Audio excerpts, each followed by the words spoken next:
네, 소책의 실전학습 1회에 갈래복합 지문을 해설하도록 하겠습니다. 먼저 가의 정민 그림과 시라는 작품이 나와 있네요. 자, 먼저 가를 한번 보도록 하겠습니다.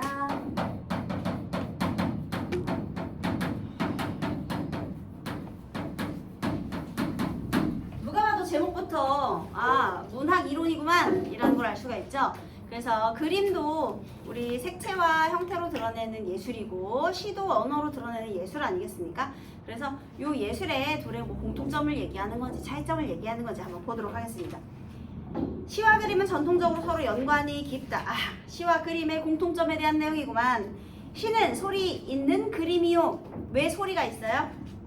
낭송해야 되잖아. 운율이 있잖아.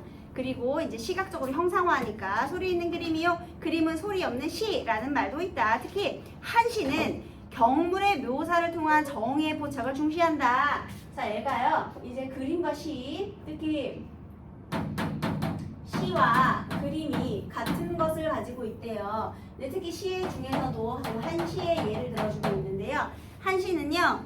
경물의 묘사를 통한 정의의 포착을 중시한대요.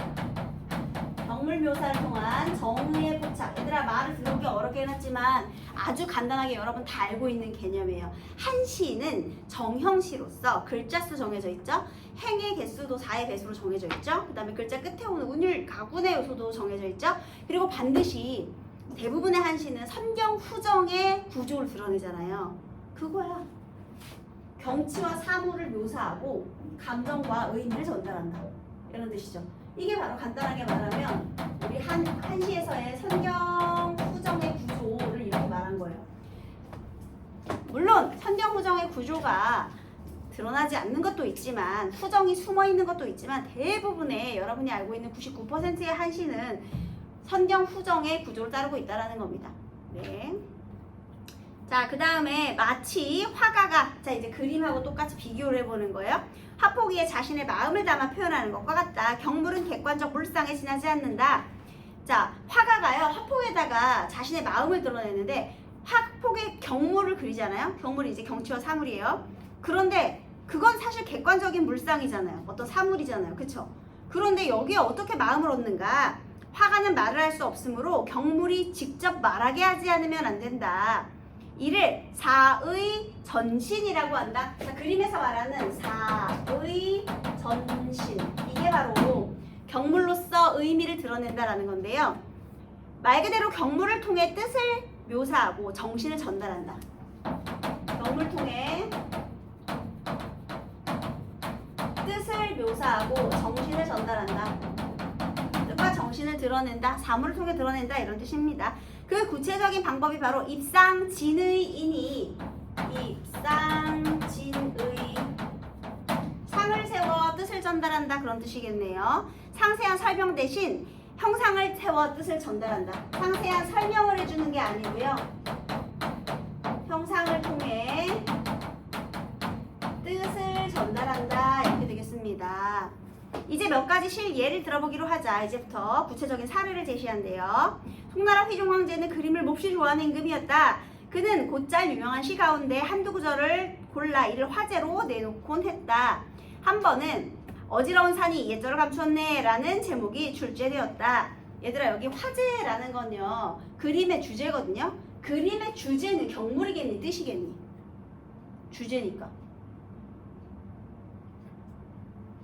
경물은 경치와 사물이고요. 뜻은 전달하고자 하는 의미예요. 자, 그럼 다시 여기서 화제는 그림의 주제잖아요.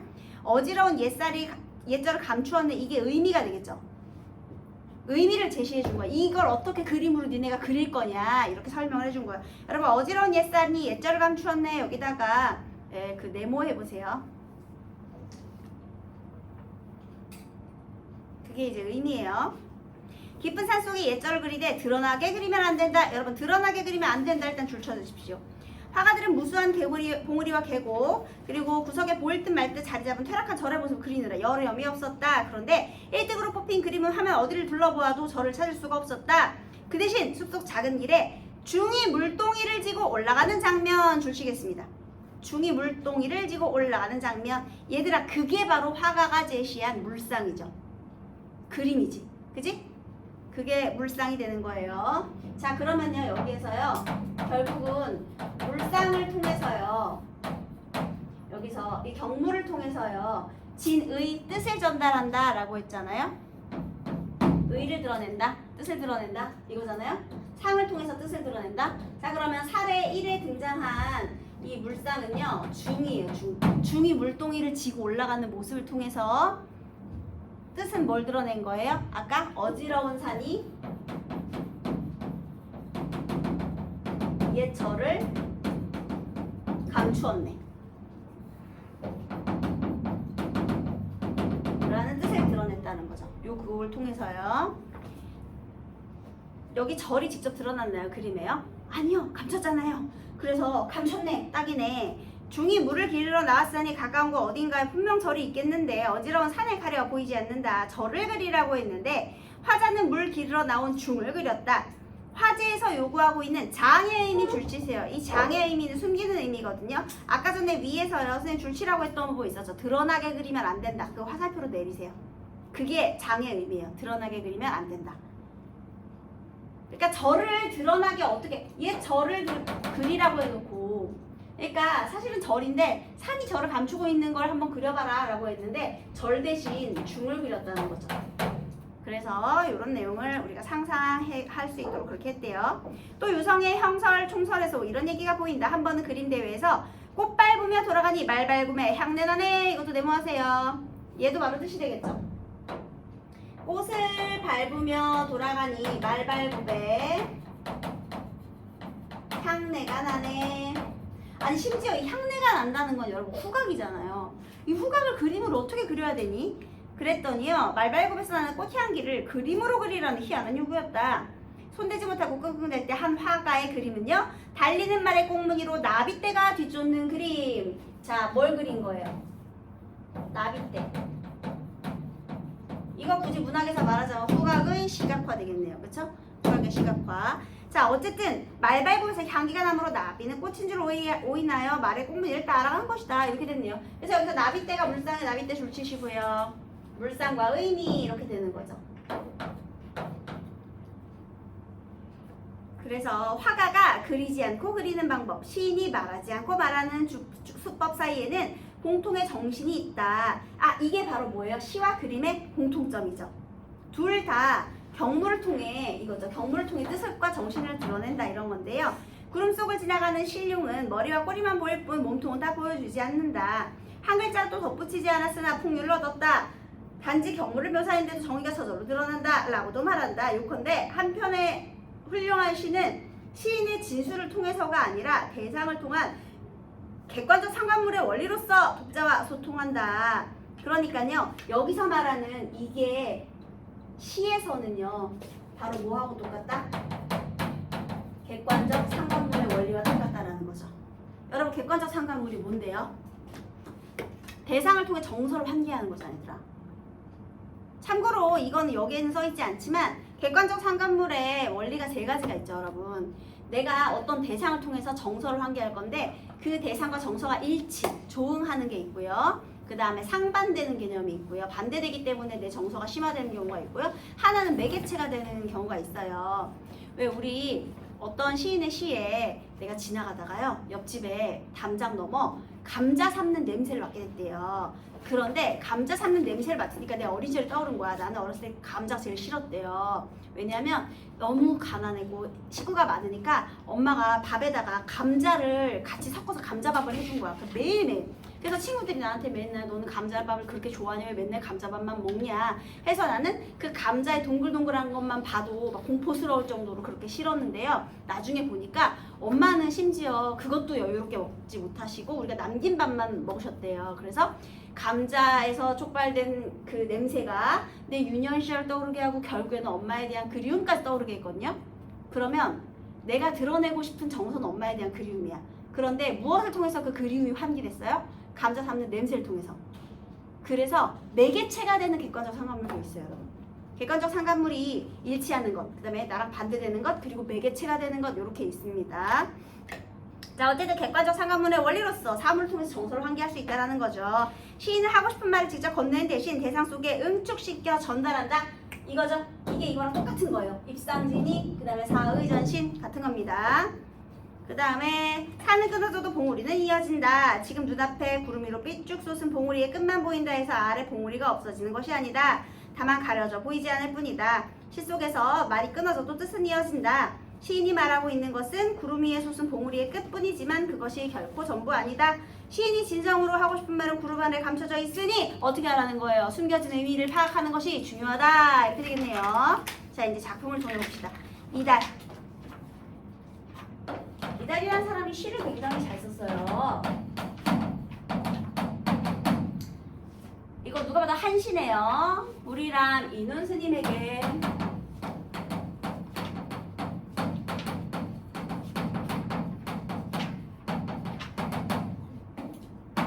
자, 글자 수가 5개니까 5원 절구 4줄이니까 당연히 한시고요. 기승전결의 짜임새를 가지고 있면서 4줄이니까요. 자, 한번 볼게요. 절이 흰 구름 속에 묻혀 있는데 스님은 흰 구름을 쓸지도 않네. 자, 여기에서 절이라는 것은요.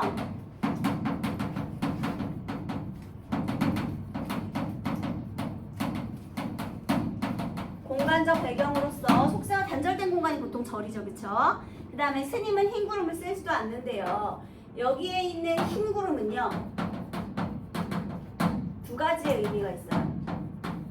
이게 만약에 자연물로서의 흰 구름이라고 해봐. 그러면 흰 구름 속에 묻혀있는 절이죠. 이거지.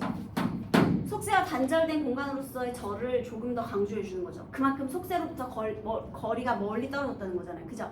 근데 두 번째는요. 보통 구름은 둥둥 떠다니고 태양을 가리기도 하고 막 그렇잖아요. 그래서 세속적인 번뇌,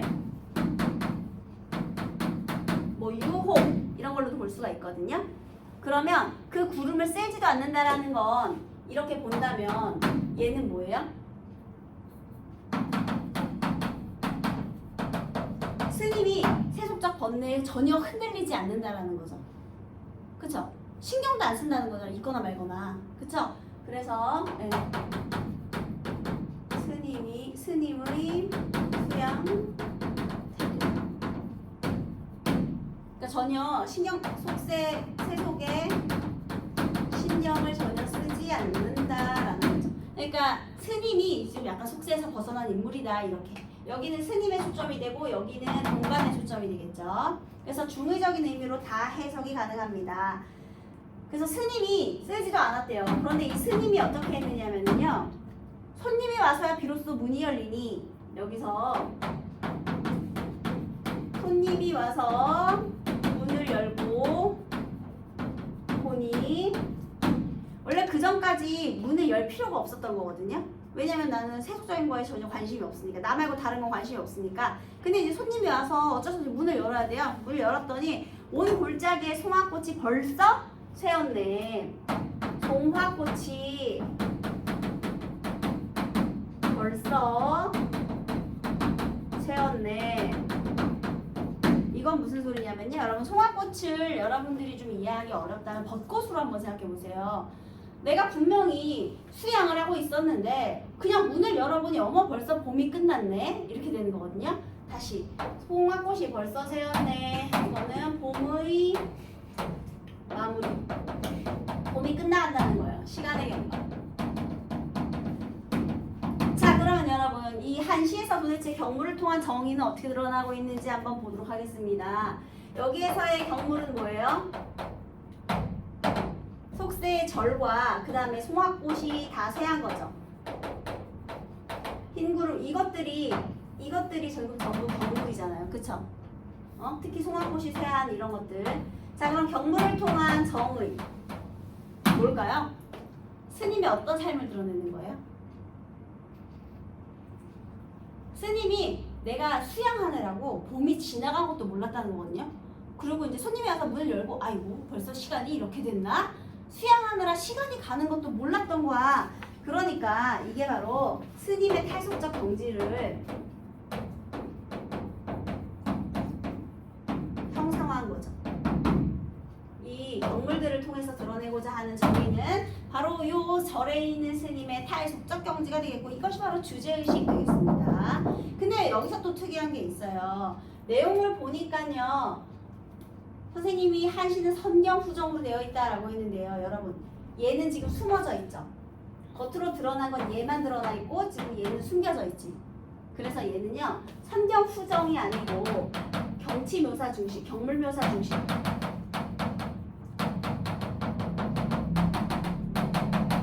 으로 되어 있어요. 왜냐면 우리나라 사람이 지금 한시라 이렇게 되어 있습니다.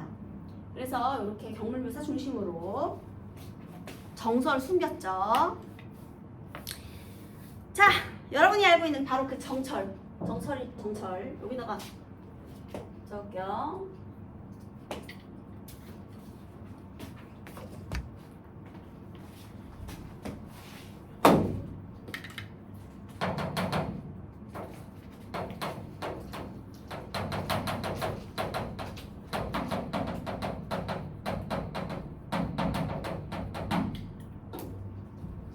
아주 유명한 작품이라 다들 들어본 적 있을 거예요. 자, 정철의 시조 제 넘어 성건농 집에 술 익단 말 어제 듣고 누운 소 발로 박차온 친호아짓을 타고 아이 아디건 농계시냐 정자수 왔다 하여라. 자, 지금 어디서부터 출발이요? 화자의 집에서부터 출발이에요. 어저께 술 익었다는 말 들었어. 그런데 너무 늦은 시간에 출발하면 안 되잖아요. 그래서요. 일어나자마자 누운 소를 발로 박차가지고요. 얹히는 방석이요. 방석 대충 깔고 지져서 타고 눌러서 타고 어디까지 간 거야? 성건농집 제 너머에. 아유 고개 넘어. 거스이집 까지 간 거예요. 여러분 화자가 바로 정철 정좌수고요. 그 다음에 여기 벗이 바로 이제 성권농입니다. 권농은 농사를 담당하는 사람이니까 뭐 농림수산부 장관 정도 되겠죠. 그죠? 얘는 뭐 행정부 장관 정도 되겠지. 그래서 둘이 아주 절친이야. 벗이야. 자, 그런데 얘가 출발하게 된 계기는 뭐예요? 여기서부터 뭘 들은 거야? 어저께? 술이 익었어? 그래서 어떻게 했어? 가는 동안 누운 소를 발로 차서. 자, 그러면 여기서 잘 보세요. 얘가 이렇게 가는데요. 일단 누운 소를 발로 박차서 여기서 이 행동을 통해서 어떤 마음을 드러낼까요? 발로 왜 어떻게 했을까? 어떤 마음이야? 소한테 화가 났나요? 아니요. 얘가 누워있으니까 빨리 어떻게 하라는 거야? 빨리 일어나라는 거지. 그러니까 무슨 마음이야? 빨리 술 마셔야 되는데 빨리 가야 되는데 급한 마음이죠. 이 행위를 통해서요. 오늘 행위를 통해서 다급한 마음. 그런데 여기서 급한 게 뭐 돈도 아니고 술 마시려는 풍류를 즐기려는 급한 마음이잖아요. 그래서 굉장히 좀 해학적이죠. 그 다음에요. 여기서 어쨌든 공간의 이동이 굉장히 압축적으로 드러나 있어요. 그죠? 그래서 공간 이동이 압축적으로 드러나 있다. 그 다음에 결국은 행위를 통해 드러냈으니까 뭐 역동적이다. 얘도 괜찮아요. 공간 이동이 압축적으로 드러난다. 그 다음에 이 행위 자체가 역동적이다. 이렇게 이해하시면 되겠습니다. 그러면 여기에서 드러내고자 하는 정의는 뭘까요? 정의가 주제예요, 여러분. 이거 뭘까요? 벗과 함께 술을 즐기는 풍류겠지 뭐야. 그치? 벗과 함께 빨리 술 마시고 싶은 풍류 이런 거. 그래서 그게 정의예요. 여기에서의 정의는 드러내고자 하는 정의 뜻은요. 벗과 술을 즐기는 풍류. 이것을 이런 모습으로 드러냈다라는 거죠. 자, 이번엔 김수장의 시조인데요. 김수장이 전문 가객이잖아요, 여러분. 김천태, 김수장 이런 사람. 그런데 이 전문 가객이 등장했는데 요 작품 일단 한번 읽어보겠습니다. 사설시조예요. 서방님 병들어 두고 쓸 것이 없어. 서방님? 화자가 여자야, 남자야? 여자네. 여성 화자를 등장시켰어요. 종로 저자, 종로의 누가? 그러니까 종로의 저자, 시장거리에 다리를 팔아. 얘들아, 다리 파는 게 내 다리 팔아. 이게 아니죠. 달다에서 온 거예요. 머리에 다는 것. 그래서 가채입니다. 가채. 가채를 팔아야 될 정도로. 너네 그거 알죠? 조선시대 여인들에게 가채는 자존심이에요, 여러분. 그 상국머리 같은 거 이렇게 하려면 자기 머리숱으로 절대 되지 않아요. 니네가 아무리 머리를 길게 길러가지고 따봐라 요거밖에 안 되지. 어떻게 이런 머리가 가능하겠니? 그거 다 가발이거든요. 그런데 그 가채를 팔았다는 것은 가난하다는 뜻이 되겠죠. 그리고 그만큼 남편에 대한 사랑과 애정이 크다는 것도 알 수 있고요. 그래서 빈곤한 형편에 가발까지 팔았어. 너네 그 크리스마스 선물인가? 그거 알죠? 외국 문학 중에 시계 팔고 그 다음에 머리 팔고 해가지고 그 여자는 머리카락 팔아가지고 시계줄 선물하고 남자는 시계 팔아가지고 머리 장식 선물했는데 둘 다 하니까 없었잖아요. 네, 그게 이제 서로를 향한 사랑이었죠, 그렇죠? 네. 웃을 일이 아닌데 감동적인 진짜 보이는데. 네. 그래서 네, 우리 재밌는 작품이 아닌데 감동적인 건데. 그래서 그 김수장의 이 시조에서는요, 지금 서방님이 아픈 서방님을 위해서 병 들어두고 쓸 것이 없다. 너네 옛날 약값 되게 비싼 거 알죠? 내가 할 게 없는 거야. 그래서 그나마 내 이 가발이라도 팔아서 내가 이 여인은요 아내겠죠. 아내가 다리를 팔아. 이거는 이제 정성이에요. 뭐 했어요? 배도 사고요. 그 다음에 감도 사고요. 그 다음에 유자를 사고요. 석류도 사고요. 아차 잊었구나. 오화당을 잊었구나. 너네 혹시 어떻게 생각하시면 되냐면은요, 팥빙수를 먹어야 되는 연유를 빼뜨린 느낌이죠. 아, 연유를 빠뜨렸어. 뭐 못 먹진 않겠지. 근데 너무 아쉬운 거야. 기왕이면은 그것까지 있었으면 너무 좋았을 텐데, 이런 감정이고요. 여기 또 장소 한번 볼까요? 내가 어디에서 다리를 팔았죠? 종로에서. 그 다음에 아차 잊었구나. 어디 와서 생각이 났어? 집에 와서 생각이 났겠지. 지금 사실은 여기서 구체적으로 나와 있지 않지만 시장 거리에 나갔다가 집으로 돌아와서 깜빡 잊었다. 이렇게 된 거예요.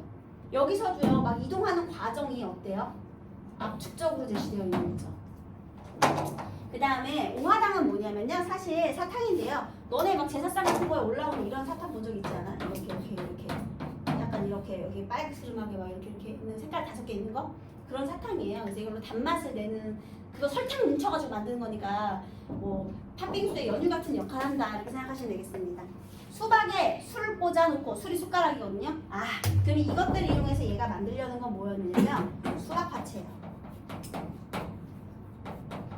과일 화채죠, 과일 화채. 근데 여기서도 또 수박 사는 장면 생략돼 있지. 수박 화채는 당연히 수박이 메인이니까 이건 당연히 산 거고, 나머지 부속 재료들은 다 샀는데 얘만 빼먹었다 이런 뜻이에요. 그래서 굉장히 압축적으로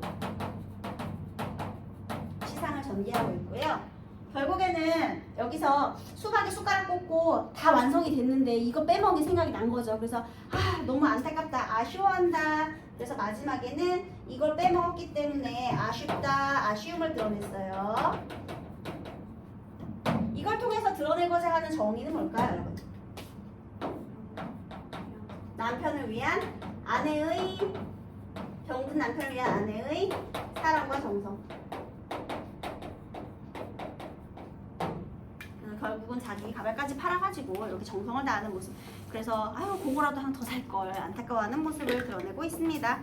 1번 시와 그림의 연관성에 대한 내용 틀린 것은 몇 번일까요? 시와 그림은 경물의 묘사를 통한 정의의 표창을 중시한다. 맞죠? 유사성. 시를 쓰거나 그림을 그릴 때 사의전신, 입상진의 수법을 강조한다는 점에서 사물과 형상을 세워 뜻을 전달하는 것의 효과를 인정한다. 괜찮죠? 3번 송나라 휘종 황제의 화제와 형설 총설의 이야기를 사례로 활용하여 시를 쓰거나 그림을 그릴 때 경물이 직접 말하게 하는 것은 사실상 불가능해요. 이게 무슨 소리예요? 경물이 말하게 하는 것은 불가능하다라는 게 무슨 소리야? 가능하지, 절을 그리면 되잖아. 근데 여기에서는 숨겨서 그리게 드러내는 표현 방법에 대한 내용이잖아요. 그러니까 예를 들면 감정도요, 객관적 상황물로 드러내지 말고 그냥 직접적으로 얘기해도 돼. 근데 여기서 지금 소개하는 거는 우의적으로 뜻을 전달하는 방법 중에 하나를 소개하는 거거든요. 그리고 지금 여기서 사례로 나오는 예시들이요, 경물이 직접 말하게 하는 게 불가능하기 때문에 이렇게 하는 게 아니라 주제의식을 돌려서 전달하는 방법을 소개하고 있을 뿐이에요. 내용 자체가 완전히 틀렸습니다. 그 다음 한편의 시가 시인의 진술을 통해서가 아니라 객관적 상관물의 원리로서 시의 객관적 상관물 소통할 수 있는 것처럼 그림도 유사한 방식으로 맞죠? 이거 사의전신 입상진이 괜찮아요? 시를 읽거나 그림을 감상할 때 시인이나 화가가 가려두어 겉으로 드러나지 않는 부분을 적극적으로 찾아 읽어야죠. 그죠? 자, 기억과 관련해서 한번 설명해보자 라는 건데요. 기억은요, 화가가 그리지 않고 그리는 방법, 시인이 말하지 않고 말하는 수법인데요. 자, 기억, 휘종황제의 화제에서 휘종황제의 주문을 해결하기 위해 화자가 선택한 소재, 중이죠, 중. 그림에 등장하지 않는 절의 모습을 감상자의 머릿속에 떠올리는 장치, 괜찮아요? 그 다음에 B는 꽃향기를 드러내기 위해 선택한 자연물, 나빗대죠? 꽃 밟으며 돌아가니 향기가 나네. 후각적 이미지를 시각적으로 드러내는 장치, 괜찮아요? 그 다음에 C가 손님인데요. 스님이 기다리던 인물, 벌써 틀렸죠? 언제 기다린다고 했어? 절에서 지내던 스님의 염원이 무슨 염원이 있다고 했습니까? 전혀 다 틀렸어요. 그래서 3번이 틀렸습니다. 그 다음에 다의 D, 제 너머로 이동하기 위한 수단으로 제시된 눈, 소, 발로 박차 일으키는 장면, 빨리 가고 싶은 심정, 맞습니다. 그 다음에 이 오화당인데요. 깜빡하고 사지 못한 물건, 화채의 단맛을 돋구는 데 필요한 재료를 넣지 못하게 된 상황을 아쉬워한다. 괜찮습니다. 그 다음 나다라인데요, 여러분. 적절한 거예요. 나다라에 모두 감탄사를 나다라가 아니고 나다에 모두 감탄사를 사용하여 했는데요. 여러분, 다에 아이야 이거 감탄사 아닌 거 아시죠? 이거 하인 아이를 부르는 말이지 감탄사가 아니에요. 어이쿠가 아닙니다, 여러분. 그래서 이리 오너라 같은 그런 하인, 종 아이를 부르는 거라서 틀렸고요. 네. 그 다음에 나에는 뭐 또 감탄사가 어디가 있어? 전혀 없죠. 그러니까 틀렸고요. 그 다음 나와 라는 공간적 배경에 상징적 의미를 부각하여 했는데요. 여기서 나는 뭐 절 같은 경우는 상징적인 의미를 뭐 넣을 수 있어요. 속사 단절됐으니까. 근데 라에서 뭐 종류 저작거리에 무슨 상징적 의미가 있는 것은 아니잖아요. 그래서 틀렸습니다. 또 나와 다는 라와는 달리 인물이 처한 상황을 대비적으로 드러낸, 얘들아 나에서 손님이랑 중이 대비적인 상황에 처해 있어요? 아니죠? 네, 틀렸습니다. 그리고 여기서 둘이 친구잖아요. 성관몽이랑 정좌수랑. 근데 뭘 또 대비적인 상황에 같이 술 먹고 즐기는 사이인데 틀렸습니다. 그리고요 나와 라는 다와는 달리 대응 방식을 통해 갈등이 심화된다. 여기 갈등은 없어. 셋 다 없어. 그 다음 다와 라는 나와는 달리 과감한 생략을 통해 이동, 화자의 이동과 공간적 배경의 변화. 여기 있죠. 이동하죠. 얘도 이동하죠. 근데 여기는 이동 안 하잖아. 여기 그냥 절이잖아. 얘가 절에서 그냥 절에 문만 열는 거지 뭐 절에서 속세로 가거나 이런 게 아니잖아요. 그래서 맞네요.